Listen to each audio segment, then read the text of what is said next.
Non mais j'attends plus rien du chef de l'État depuis déjà un certain nombre de temps. Donc il semblerait qu'il veuille annoncer un référendum.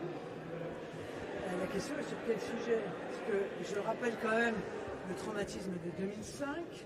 Les référendums en France sont organisés pour des grands sujets, des sujets extrêmement importants qui engagent l'avenir de la nation. Si le président de la République nous sort un référendum sur le temps scolaire, c'est sûr que ce sera considéré une fois de plus comme une manœuvre. Donc attendons.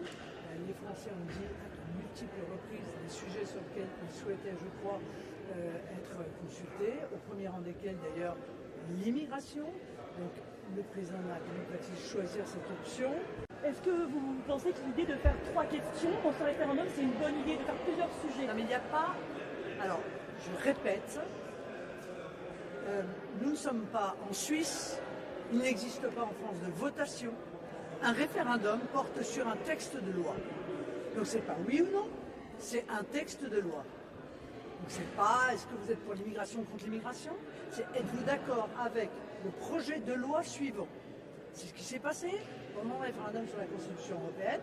C'est sur le texte de la Constitution européenne que les Français ont été consultés. Voilà. Donc il faut évidemment qu'il y ait un texte. Sur les deux propositions de loi sur la fin de vie, quelle est votre position?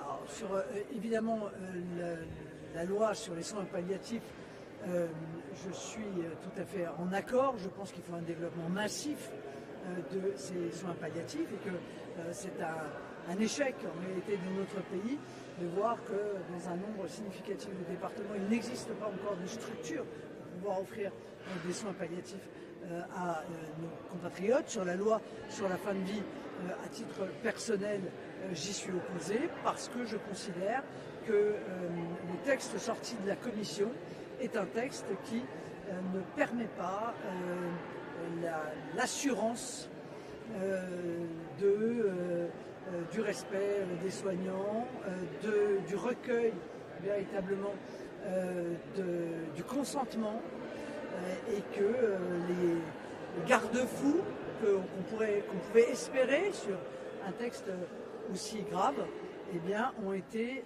pulvérisés par la Commission et par son vote. Nous verrons bien ce que donneront d'ailleurs les débats. Et en ce qui concerne mon groupe, je leur ai laissé une liberté totale de vote sur ce sujet. Mais si ces garde-fous justement reviennent, vous excluez de le voter?